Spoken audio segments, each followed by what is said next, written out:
దేవుని పరిశుద్ధ నామానికి వందనాలు. కూడి వచ్చిన మీ అందరికి కూడా ప్రభు నామంలో వందనాలు తెలియజేస్తున్నాను. నాకు ఈ అవకాశం ఇచ్చిన పాస్టర్ గారికి, పాస్టర్ గారికి వందనాలు. ఈ 109వ కీర్తన దావీదు మహారాజు గారు రాసిన కీర్తనగా మనకు కనిపిస్తూ ఉంది. ఈ కీర్తన ఇస్కరియోతు యోధా గురించి ప్రవచనాలు ఈ కీర్తనలో ఉన్నాయి. ఈ కీర్తనని ఇస్కరియోతు యోధా కీర్తన అని కూడా అంటారు. మొదటి వచనం మనం చదువుకుందాం. నా స్తుతికి కారణభూతుడవగు దేవా, మౌనముగా ఉండకము. నన్ను చెరపవలనని భక్తిహీనులు తమ నోరు, కపటము గల తమ నోరు తెరిచి ఉన్నారు. హల్లెలూయా.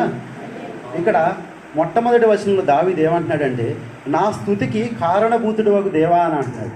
దావీదు మహారాజు గారు ఎప్పుడు కూడా దేవుణ్ణి స్తుతిస్తానే ఉండేవాడు. ఆయన చిన్నప్పుడు అలాగే ఉన్నాడు, యవ్వనంలోనూ అలాగే ఉన్నాడు, మరణ దశలో వచ్చినప్పుడు కూడా స్తుతిస్తానే ఆయన మరణించాడు. బైబిల్ గ్రంథంలో స్తుతి అనే పదం 195 సార్లు ఉంటే, ఒక్క కీర్తనల గ్రంథంలోనే 120 సార్లు పైగా కీర్తనల గ్రంథంలోనే కనిపిస్తుంది. అంటే బైబిల్ గ్రంథంలో భక్తులు అందరూ స్తుతించిన దానికంటే దావీదు మహారాజు గారు ఒక్కళ్ళే దేవుణ్ణి ఎప్పుడు కూడా స్తుతించేవాడు. ఆయన ఏ పని చేసినా కూడా దేవుణ్ణి స్తుతిస్తానే తన జీవితం గడిపేసేవాడుగా ఉన్నారు. ఎవరు ఆయన దగ్గరికి వచ్చినా కూడా, రాజయ్య ఎలా ఇంత గొప్ప ధన్యత నీకు వచ్చిందని అడిగితే ఎప్పుడు కూడా నా దేవుడు నాకు ఇచ్చాడు అని చెప్పి దేవుణ్ణి స్తుతిస్తూ ఉండేవాడు, దేవుని మహిమపరుస్తూ ఉండేవాడు. అందుకనే దావీదు యొక్క జీవితం అంతగా ఆశీర్వదించబడింది. ప్రతి వారం కూడా మనం కీర్తనల గ్రంథంలో దావీదు మహారాజు గారి గురించి మాట్లాడుకుంటాం. ఆయన గురించి మాట్లాడుకోకుండా ఏ సంఘాల్లో కూడా ఉండదు. దావీదుకి ఇంకా 7 సహోదరులు ఉన్నారు. ఆ 7 సహోదరుల పేర్లు మీకు తెలుసా? దావీదుకి 7 అన్నదమ్ములు ఉన్నారు. ఆ 7 అన్నదమ్ముల పేర్లు ఏమైనా తెలుసా మీకు? 3 పేర్లు అయితే నాకు తెలుసు, ఏలియాబు, అమీనాదాబు, షమ్మా. అంటే 7 అన్నలు ఉన్నారు, కానీ వారెవ్వరు కూడా దేవుని స్తుతించేవారిగా లేరు. అందుకని ఇప్పుడు ఇంతమంది ఉన్నాం కానీ ఒక్కళ్ళు కూడా సహోదరుల పేర్లు ఎవరో చెప్పలేకపోయాం. కానీ దావీదు పేరు అడిగితే ప్రతి క్రైస్తవుడికి కూడా తెలుసు. ఎందుకు దావీదు పేరు మనం గుర్తుపెట్టుకున్నామంటే, దావీదు ఎప్పుడు కూడా కూర్చున్నా లేచినా ఎక్కడ పని చేస్తున్నా కూడా దేవుణ్ణి స్తుతిస్తా ఆరాధిస్తూ ఉన్నాడు. కాబట్టి దేవుడు అతన్ని అంతగా హెచ్చించాడు. ఏ ఒక్కరు కూడా ఇన్ని వేల సంవత్సరాలు అయినా కూడా మర్చిపోకుండా ఆయన పేరు తలంచుకునేలాగా చేశాడు. హల్లెలూయా. బైబిల్ గ్రంథంలో మొట్టమొదటిగా దేవుణ్ణి స్తుతించింది ఎవరనంటే, నోవాహు జలప్రళయం తర్వాత నోవాహుకి 3 కుమారులు ఉన్నారు, షేము, హాము, యాపేతు. ఆ యొక్క షేముని అంటాడు, షేము దేవుడైన యెహోవా స్తుతింపబడును గాక అని చెప్పేసి అని అంటాడు. అలా షేముకి స్తుతించాలని చెప్పేసి దేవుడు చెప్తాడు. హాముని చెప్పేస్తాడు. కానీ షేము తర్వాత షేము వంశంలో నుంచి ఒక్కొక్కరు వస్తూ ఉంటారు. ఆ వంశంలో లేయా తల్లి ఉంటుంది. ఆ లేయా తల్లి 3 కుమారులు తనకు పుట్టిన తర్వాత 4వ కుమారుడు యోధా పుడతాడు. ఆ యోధా ఏమని పేరు పెట్టిందంటే స్తుతి. నేను దేవుణ్ణి స్తుతిస్తానని చెప్పేసి స్తుతించే పేరు పెట్టుకుంది. యోధా అనే పేరుకి అర్థం ఏంటంటే స్తుతి. అంటే ఆ తల్లి ఎప్పుడు కూడా ఈ పిల్లవాడు ఎలా ఉండాలంటే దేవుణ్ణి స్తుతించేవాడిగా ఉండాలని చెప్పేసి అన్నాడు. అనుకుని ఆ యొక్క యోధా అని పేరు పెట్టింది. ఆ వంశంలో ఆ గోత్రంలో పుట్టినవాడే దావీదు. అంటే దావీదుగా స్తుతించే ఆ భక్తి, ఆ యొక్క ఆత్మ ఎక్కడి నుంచి వచ్చిందంటే తన పూర్వీకుల్లో ఉంది అటువంటి లక్షణం. తన పూర్వీకులైన లేయాలో ఉంది, తన పూర్వీకుడైన షేములో ఉంది. ఎన్నో వేల సంవత్సరాల క్రితం స్తుతించిన భక్తుల్లోంచి వచ్చిన ఆ భక్తి అనే విత్తనం ఏమైందంటే ఒక్కొక్క తరం దాటుకుంటా దావీదు మీదకి ఆత్మ వచ్చింది. హల్లెలూయా. ఈ రోజుల్లో మన మీద ఏ ఆత్మ ఉంటుందో మన తర్వాత వచ్చే తరాల్లో కూడా మన పిల్లలు వారందరి మీద కూడా అటువంటి ఆత్మే పనిచేస్తుంది. మనం ఎప్పుడు దేవుళ్ళలో బ్రతికితే మనం ఈ లోకం ముగిసిపోయిన తర్వాత మన తర్వాత తరం వచ్చినప్పుడు కూడా వారి మీద కూడా అదే ఆత్మ ఉంటుంది. వారు కూడా దేవుని స్తుతించేవారిగా ఉంటారు. రూతు దేవుడు అంటే ఎంతో విశ్వాసం కలిగి ఉంది. ఆ రూతు యొక్క మునిమానవుడు దావీదుకి అలాంటి విశ్వాసం ఎలా వచ్చిందంటే బోయాజు రూతుల యొక్క భక్తి జీవితాన్ని బట్టి దావీదు మీదకి ఆత్మ దిగి వచ్చింది. అలా మనం అందరం కూడా ఎప్పుడు స్తుతించేవారిగా, దేవుణ్ణి ఆరాధించేవారిగా ఉంటే మన తర్వాత తరం వారు కూడా దేవుడి పట్ల గొప్ప రోషం కలిగి స్తుతించి ఒక భక్తి కలిగిన పిల్లల్ని తర్వాత తరాలకి మనం తర్వాత తరంలో మనం ఇవ్వగలుగుతాం. హల్లెలూయా. దావీదు అంటున్నాడు, నా స్తుతికి కారణభూతుడు దేవా, మౌనముగా ఉండొద్దని చెప్పని అంటున్నాడు. ఎందుకు మౌనంగా ఉండొద్దు అంటున్నాడంటే, దావీదుని చెరపాలని చెప్పేసి భక్తిహీనులు నోరు తెరిచారంట, కపటం కలిగిన నోరు తెరిచారంట. కానీ దావీదు అంటున్నాడు, నువ్వు మౌనంగా ఉండొద్దు ప్రభువా అని చెప్పి అక్కడ దావీదుకు వచ్చిన శ్రమని దావీదు ఏం చేశాడంటే దేవుడికి అప్పచెప్పాడు. మౌనంగా ఉండొద్దు ప్రభువా నువ్వు అని అంటున్నాడు. యేసుప్రభు వారి గురించి యెషయా గ్రంథం 53లో ఉంటుంది. ఆయన మౌనంగా ఉన్నాడు. ఎలాగైతే గొర్రె బొచ్చు కత్తిరించువాని ఎదుట మౌనంగా ఎలా ఉంటుందో యేసుప్రభు వారు కూడా మౌనంగా ఉన్నారు. అంటే ఆయన కొట్టేవారి ముందు మౌనంగా ఉన్నారు, దూషించేవారి ముందు మౌనంగా ఉన్నారు. కానీ ఆయన బిడ్డల జోలికి వచ్చినప్పుడు మాత్రం ఆయన మౌనంగా లేదు. ఒక చోట అంటది, మిమ్మల్ని ముట్టినవాడు నా కనుగుడ్డును ముట్టినవాడు అని చెప్పేసి అని అంటాడు. అంటే ఆయన బిడ్డల జోలికి కనుక ఈ లోకంలో ఎవరైనా వస్తే ఆయన మౌనంగా ఎంత మాత్రం కూడా ఉండే దేవుడే కాదు. ఆయన కొట్టినా కూడా క్షమించాడు. కానీ ఆయన బిడ్డల్ని ఊరికే బాధ పెడతంటే వారికంటూ ఒక లెక్క అనేది ఉంటుంది, ఒక టైం అనేది ఉంటుంది. ఆ టైం వచ్చిన రోజు ఆయన మౌనంగా ఉండడు. అపోస్తలుడైన పౌలు సౌలుగా ఉన్నప్పుడు సంఘాన్ని అంతా దూషిస్తున్నాడు, క్రైస్తవులు అనేవాళ్లే లేకుండా చేస్తున్నాడు. కానీ అతనికి కూడా కొంత సమయం దేవుడు ఓపిక పట్టాడు. ఆ తర్వాత దేవుడు మౌనంగా లేడు. ఆ తర్వాత సౌలు ఏమయ్యాడంటే పౌలుగా మార్చబడి క్రీస్తు కొరకు హతసాక్షిగా మార్చబడ్డాడు. నన్ను చెరపవలెను భక్తిహీనులు తమ నోరని రాయకుండా కపటం కలిగిన నోరని చెప్పి మరలా రాయించాడు. దావీదుని చెరిపేయాలని చెప్పేసి.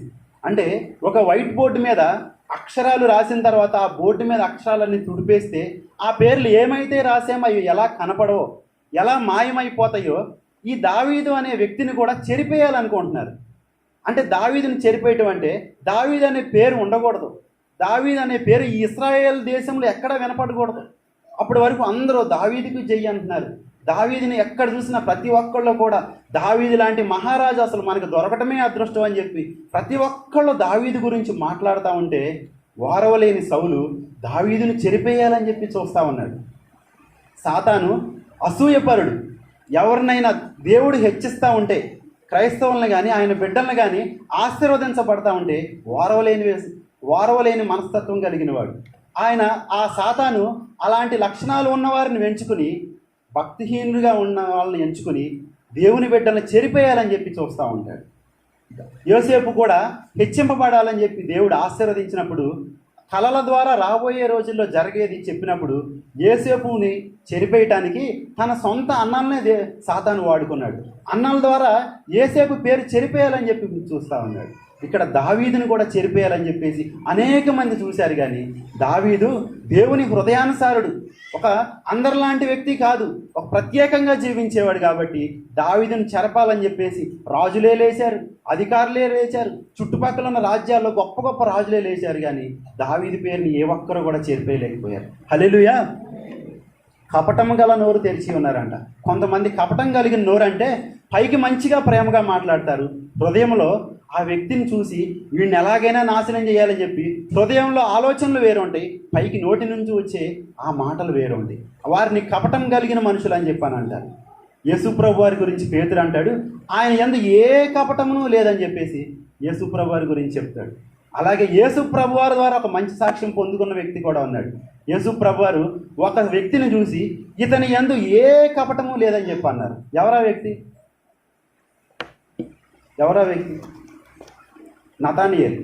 నతానియేలు యేసుప్రభు దగ్గరికి వచ్చినప్పుడు ఇతడు నిజంగా ఇశ్రాయేలీయుడే, ఇతని యందు ఏ కపటం లేదని చెప్పి యోహాను సువార్త 1వ అధ్యాయంలో నతానియేలు గురించి ఉంది. అంటే ఈ నతానియేలు యేసుప్రభు వారి ద్వారా మంచి సాక్ష్యాన్ని పొందుకున్నాడు. మనం దేవుని ద్వారా మంచి సాక్ష్యాన్ని పొందుకునేవారిగా ఉండాలి. హల్లెలూయా. 3వ వచనం, నన్ను చుట్టుకొని నా మీద ద్వేషపు మాట్లాడుచున్నారు, నిర్నిమిత్తముగా నాతో పోరాడుచున్నారు. నన్ను చుట్టుకొని అంటే ఒక సర్పం ఏదైనా జంతువుని తినాలనుకున్నప్పుడు అది ఎలా చుట్టుకుంటుందో, అంటే సర్పం సాతాను సంబంధులు దావీదును చుట్టుకున్నారు, రౌండప్ చేశారు. ఒక పక్క నుంచి కాదు కానీ చుట్టూ రౌండప్ చేస్తే ఆ వ్యక్తి తప్పించుకోవడం కష్టం.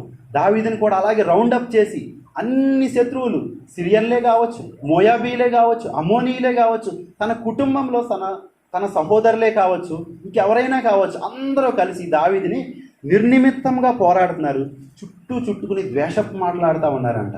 కానీ దావీదు ఏం చేస్తున్నాడంటే 4వ వచనంలో ఉంటుంది, నేను మానక ప్రార్థన చేయుచున్నానని అంటాడు. హల్లెలూయా. చుట్టూ సమస్యలు వచ్చినప్పుడు, చుట్టూ శత్రువులు వచ్చి దావీదు నాశనం చేయాలనుకున్నప్పుడు దావీదు తన గదిలో ఏకాంతంగా వెళ్ళి మోకరించి ఆకాశమందున్న దేవుని వైపు 2 చేతులు చాచి మోకరించి ప్రార్థన చేసినప్పుడు ఈ యొక్క గదిలో చేసిన ప్రార్థన ఆకాశమందుల దేవుడి యొక్క చెవిలో మోగింది. ఆయన వెంటనే దావీదుకి ఉత్తరం ఇచ్చి తనకున్న శత్రువులందరినీ కూడా చల్లా చెదర చేశాడు. ఒక చోట రాయబడి ఉంటుంది సమూయేలు గ్రంథంలో, దావీదుకు నలుదిక్కల నెమ్మదిని కలిగజేశాడని ఉంటుంది. ఇక్కడ నిర్నిమిత్తంగా చుట్టూ శత్రువులు ఉన్నప్పుడు నలువైపుల నుంచి నెమ్మదిని కలుగజేసి తనకు ఒక మంచి జీవితాన్ని గడిపే ఆ యొక్క భాగ్యాన్ని దయచేశాడు. హల్లెలూయా. 4వ వచనం, నేను చూపిన ప్రేమకు ప్రతిగా వారు నా మీద పగబట్టి ఉన్నారు. ఇక్కడ దావీదు ప్రేమను చూపించాడు. తన చుట్టూ ఉన్న వారికి ఆయన దేవుడు ప్రేమ కలిగిన వాడు కాబట్టి ప్రేమను చూపిస్తే వారిచ్చిన బహుమానం ఏంటంటే నిర్నిమిత్తముగా నేను చూపిన ప్రేమకు ప్రతిగా వారు నా మీద పగబట్టారంట. దావీదు ప్రతి ఒక్కరిని ప్రేమిస్తున్నాడు. ఆయన సౌలు రాజు ఉన్నాడు. సౌలు రాజుని ఎంతో ప్రేమించాడు. సౌలు రాజు అంటే దావీదుకి చాలా ఇష్టం. ఆయన ఇశ్రాయేలుకి మొదటి రాజు కాబట్టి ఎంతో ప్రేమించాడు. కానీ సౌలు ఏం చేశాడు? ఎప్పుడు కూడా దావీదుని చంపాలని చెప్పి విషపు చూపు చూస్తూ ఉన్నాడు. దావీదుని ఎలాగైనా పడగొట్టాలి అని చెప్పి విషపు చూస్తా దావీదుని అనేక సార్లు చంపాలనుకుంటా ఉన్నాడు. ఇంకా దావీదు కుటుంబంలో తన కడుపును పుట్టిన కొడుకే అబ్షాలోమే చిన్ననాటి నుంచి ఎంతగానో ప్రేమించాడు. దావీదు ఎత్తుకుని పెంచాడు, అల్లారు ముద్దుగా చూసుకున్నాడు. అలాంటి వ్యక్తి అంత ప్రేమించిన కొడుకు తిరిగి దావీదుని చంపాలనుకుంటున్నాడు. దావీదు మీద పగబట్టాడంటే దావీదు ఊహించలేకపోయాడు. ఇంత ప్రేమించిన నా గర్భాన పుట్టిన నా కొడుకే నన్ను చంపాలనుకుంటున్నాడని చెప్పి దావీదు ఆశ్చర్యపోతా ఉన్నాడు. నేను అతన్ని ప్రేమిస్తే నేను ప్రేమించిన ప్రేమకు ప్రతిగా నా మీద పగబట్టాడని చెప్పి దావీదు ఊహించలేకపోయాడు. అంటే ఈ లోకం ఎలాంటిదంటే మనం ప్రేమిస్తే తిరిగి ప్రేమించేది కాదు. మనం ప్రేమించినప్పటికి కూడా మనల్ని ఏదో ఒక విధంగా మనం పగబట్టి దూషించి లేనిపోని మాటలు చెప్పి మనల్ని హింసించి బాధించాలని చెప్పి చూసేదే ఈ లోకం. అది ఆనాటి నుంచి కూడా దేవుని యొక్క బిడ్డల మీద జరుగుతూనే ఉంది. ఎందుకంటే మనం దేవునికి దగ్గరగా ఉన్నామంటే సాతాను మన మీద పగబట్టి ఉంటాడు. వాడు ఈ లోకంలో భక్తిహీనులందరినీ కూడా అతని వైపు చేర్చుకుని దేవుని బిడ్డలను ఎలాగైనా పడగొట్టాలని చెప్పి చూస్తూ ఉంటాడు. మనుషుల మీద మనం పగబట్టిన వాళ్ళుగా కనపడుతున్నారు, కానీ ఆ మనుషుల వెనకాల పనిచేసే హస్తం సాతాను దయ్యం. కాబట్టి మనం ప్రతిదినము కూడా ప్రార్థించేవారిగా ఉండాలి. హల్లెలూయా. 5వ వచనం, నేను చేసిన మేలునకు ప్రతిగా కీడు చేయించున్నారు, నేను చూపిన ప్రేమకు ప్రతిగా నా మీద ద్వేషం ఉంచుచున్నారు. దావీదు మేలు చేశాడు. మేలు చేస్తే దావీదుని ఏం చేశారంటే కీడు చేస్తూ ఉన్నారంట. అమ్మోనీయుడైన నాహాష్ అని ఒక రాజు ఉన్నాడు. ఆ రాజు దావీదుకి ఎంతగానో ఉపకారం చేశాడు. అతడు అన్య రాజే. కానీ ఆ రాజు మరణించిన తర్వాత దావీదు ఆ యొక్క కుమారుడు హానూన్ అనే వ్యక్తి రాజు అవుతాడు. రాజు అయినప్పుడు మీ తండ్రి నాకు చాలా ఉపకారం చేశాడు కాబట్టి అతను ఎలా ఉన్నాడో తెలుసుకుని అతని యోగక్షేమాలు తెలుసుకుని రమ్మని చెప్పి దావీదు కొంతమంది దూతల్ని ఆ యొక్క పక్క రాజ్యానికి పంపిస్తే వారు ఏం చేస్తారంటే దావీదు పంపించినటువంటి ఆ వ్యక్తుల్ని గుండు చేపించి మీసాలు గీకేసి వస్త్రాలు సగం మట్టుకు కట్ చేసి చాలా అవమానించి చాలా దూషించి శపించి పంపిస్తారు. అంటే దావీదు ప్రేమించాడు, కానీ ప్రేమించిన ఆ వ్యక్తిని ఏం చేశారంటే పగబెట్టి కీడు చేయాలని చెప్పి చూస్తూ ఉన్నారు. 6వ వచనం, వాని మీద భక్తిహీనుని అధికారిగా ఉంచుము, అపవాది వాని కుడి పక్కన నిలుచునుగాక. ఇక్కడ 6వ వచనం నుంచి 15వ వచనం వరకు మనం చూసుకున్నట్లయితే ఈ వాక్యాలన్నీ కూడా ఇస్కరియోతు యోధా గురించి రాయబడి ఉన్నాయి. ఇస్కరియోతు యోధా యేసు ప్రభు వారిని ఎలాగైతే మోసం చేశాడో అతను చేసినవన్నీ కూడా ప్రవచనాలుగా ఉన్నాయి. అంటే దావీదు తెలియకుండానే తన జీవితంలో తనను మోసం చేసిన వాళ్ళ గురించి రాస్తానే రాబోయే రోజుల్లో సృష్టికర్త అయిన యేసు ప్రభు వారిని మోసం చేసే ఆ యొక్క మోసగాడైన ఇస్కరియోతు యోధా గురించి కూడా ప్రవచనాలు ఈ కీర్తనా గ్రంథంలో దావీదు మహారాజు గారు రాశారు. వాని మీద భక్తిహీన అధికారిగా ఉంచుము, అపవాది వాని కుడి పక్కన నిలుచునుగాక, వాడు విమర్శలోనికి తేబడినప్పుడు దోషి అని తీర్పు నొందునుగాక. అంటే ఎవరైతే దేవుని బిడ్డలను కానీ లేదా నీతిమంతులుగా కానీ యథార్థంగా జీవించేవారిని పడగొట్టాలని చెప్పి లేనిపోని మాటలు చెప్పి అబద్ధాలు చెప్పేవారిగా ఉంటారో కపటం కలిగిన వారిగా ఉంటారో వారినంట ఇక్కడ అంటున్నాడు వారి పక్కన అపవాది కుడి పక్కనే నిలుచునుగాక. అపవాది వాడి పక్కనే ఉన్నాడు కాబట్టి నీతిమంతుల్ని బాధ పెట్టాలని చూస్తున్నారు, యథార్థవంతుల్ని నాశనం చేయాలని చూస్తున్నారు. పరిశుద్ధంగా జీవించే వాళ్ళ మీద లేనిపోని మాటలు కపటం కలిగిన మాటలు అబద్ధాలు చెప్పేవారిగా ఉన్నారు. ఎందుకు వారు అలా ఉన్నారంటే అపవాది వారి కుడి పక్కనే నిల్చుని ఉన్నాడు. అలాంటి వారి గురించి అంటున్నాడు వాడు విమర్శలోనికి తేబడినప్పుడు దోషి అని తీర్పు నొందుతాడంట. వాడి ప్రార్థన పాపమవుతుందనంట. అంటే వాడు దేవుని బిడ్డే కావచ్చు, దేవుడిని నమ్ముకున్నాడే కావచ్చు, కానీ ఎదుటి వ్యక్తుల్ని నీతిమంతుల్ని పడగొట్టాలని చెప్పి చూస్తా వాడు ప్రార్థన చేస్తున్నప్పుడు అంట వాడి ప్రార్థనను ఆకాశమందుల దేవుడు ఎలా చూస్తాడంటే పాపంగా ఎంచుతాడంట. అంటే ప్రార్థన చేస్తే పాపంగా ఎంచడం అనేది మనం ఊహించలేము. అంటే వాడి హృదయంలో ఎలా ఉంది, వాడి హృదయం దేవుని ఎదుట ఎలా ఉందంటే వాడు భక్తిహీనుడిగా ఉన్నాడు. ఒక నీతిమంతుడిని పడగొట్టాలని చెప్పి చూస్తున్నాడు, హృదయంలో లేనిపోని కుట్రలు పన్నుతున్నాడు, కపటం కలిగిన వ్యక్తిగా ఉన్నాడు. కానీ అతను పైకి ఆకాశమందల దేవుడికి ప్రార్థన చేస్తూ ఉన్నాడంట. కాబట్టి దేవుడు ఏం చేస్తున్నాడంటే వాడు చేసిన ప్రార్థన పాపంగా ఎంచుతున్నాడు. అంటే ఒక వ్యక్తి దొంగతనం చేస్తే ఎలా పాపంగా ఎంచబడుతుందో, వ్యభిచారం చేస్తే ఎలా పాపంగా ఎంచబడుతుందో, ప్రార్థన చేసిన వ్యక్తిని కూడా దేవుడు పాపం చేసే వ్యక్తిగా ఎంచుతున్నాడంట. అంటే మన హృదయం ఎలా ఉండాలంటే మనం దేవుడికి ప్రార్థన చేసుకునేటప్పుడు మన హృదయం సరి అయినదిగా ఉండాలి. మన హృదయం సరి అయినదిగా లేకుండా, మన అంతరంగం కడగబడుకోకుండా దేవుడికి ప్రార్థన చేస్తే ఆ ప్రార్థన దేవుడు పాపంగా ఎంచుతాడంట. వాని జీవిత దినములు కొద్దివగునుగాక, వాని ఉద్యోగము వేరొకటి తీసుకొనుగాక. వాడి జీవిత దినాలు కొద్దిగా అయిపోతాయి అంట. బైబిల్ గ్రంథంలో ఉంటుంది, నీ అధికంగా దుర్మార్గంగా జీవించొద్దు, నీ కాలం రాకమునిపై నువ్వు ఎలా చనిపోతావు అని చెప్పేసాను అంటాడు. అంటే దేవుడు నీకు 70 సంవత్సరాలు 80 సంవత్సరాలు ఆయుష్కాలాన్ని ఇచ్చాడు. ఈ ఆయుష్కాలం అంతా కూడా దేవుళ్ళలో భక్తిగా బ్రతికితే నువ్వు నిండు వృద్ధాప్యంలో దేవుని దగ్గరికి చేరుకుంటావు. అలా కాకుండా దుర్మార్గంగా దేవుడికి వ్యతిరేకంగా జీవిస్తే కాలం రాకముందే మరణిస్తావని చెప్పి దేవుని వాక్యం సెలవిస్తామని. ఇక్కడ వాడి జీవిత దినాలు కొద్దివైపోతాయి అంట. ఎందుకు దేవుడిచ్చిన జీవితం కొద్దిగా మారిపోయింది? వాడి జీవితం సంపూర్ణంగా ముగించకుండా మధ్యలోనే ఎందుకు ముగించాడంటే వాడు భక్తిహీనంగా జీవించాడు, యథార్థవంతుని పడగొట్టాలని చెప్పి చూశాడు. కాబట్టి వాడి జీవిత దినాలన్నీ కూడా కొద్దిగా అయిపోయిందంట. వాడి ఉద్యోగం వేరొకళ్ళు తీసుకున్నారంట, వాని బిడ్డలు తండ్రి లేని వారయ్యారంట, వాని భార్య విధవరాలగునుగాక అని చెప్పేసాను. ఇస్కరియోతు యోధ యేసుప్రభు వారితో జీవించాడు.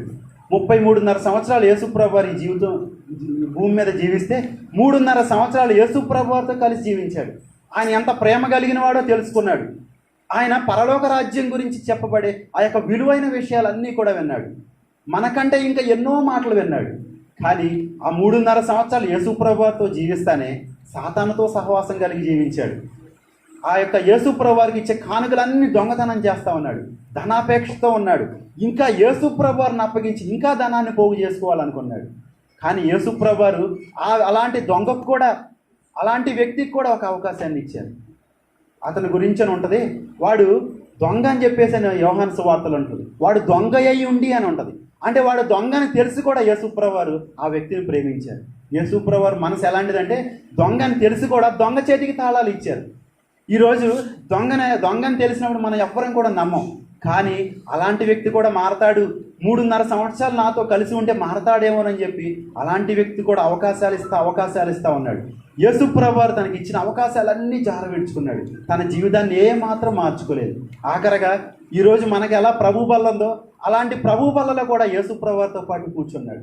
ప్రభు బల్లలో కూర్చున్నప్పుడు కూడా తన జీవితాన్ని సరి చేసుకోలేకపోయాడు. యేసుప్రభు వారు చివరిగా తనకు అవకాశం ఇచ్చాడు. అలాంటి యొక్క దొంగ అయిన ఇస్కరియోతు యోధ యొక్క పాదాలు కడిగారు, అతన్ని ప్రేమించారు, నా సహోదరుడా అని చెప్పి అన్నారు. అయినా కూడా ఆ వ్యక్తి యొక్క మనసు కరగలేదు, హృదయాన్ని కఠినపరుచుకున్నాడు, కపటం కలిగిన వ్యక్తిగా ఉన్నాడు. 30 రూపాయల కోసం సృష్టికర్తనే అమ్మేసుకున్నాడు. 30 రూపాయల కోసం పరలోకంలో గొప్ప విలువైన భాగ్యాన్ని పోగొట్టుకున్నాడు. కేవలం 30 వెండి నాణ్యాల కోసం యేసుప్రభు వారు పక్కన కూర్చుని యుగయుగాలు ఆయనతో కలిసి ఉండే ఆ యొక్క భాగ్యాన్ని పోగొట్టుకున్నాడు. వాని కుటుంబాన్ని అనాథగా చేశాడు. వాని పిల్లలు తండ్రి లేని వారైపోయారంట. వాని భార్య విధవరాలిగా మార్చబడిందంట. ఉరిశిక్ష ఉరేసుకుని తనకు తానుగా చంపబడి నరకానికి వెళ్ళిపోయాడు ఆ యొక్క ఇస్కరియోతు యోధ.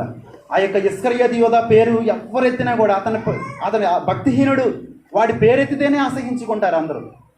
ఆ యొక్క పేరు ఎవరైనా పెట్టుకుంటారు, ఇస్కరియోతు యోధ అని పేరు. పేతురు పేరు పెట్టుకుంటారు, నతానియేలు పేరు పెట్టుకుంటారు, దావీదు పేరు పెట్టుకుంటారు, అబ్రహాం పేరు పెట్టుకుంటారు. కానీ ఇస్కరియోతు యోధ అనే పేరు ఎవరు పెట్టుకోరు. వాడొక భక్తిహీనుడు, భక్తిహీనంగా జీవించి దేవుణ్ణి అమ్ముకున్న ఒక దౌర్భాగ్యుడు. అలాంటి వ్యక్తి గురించి ఎవరు పేరు పెట్టుకోరు, తలుచుకోరు.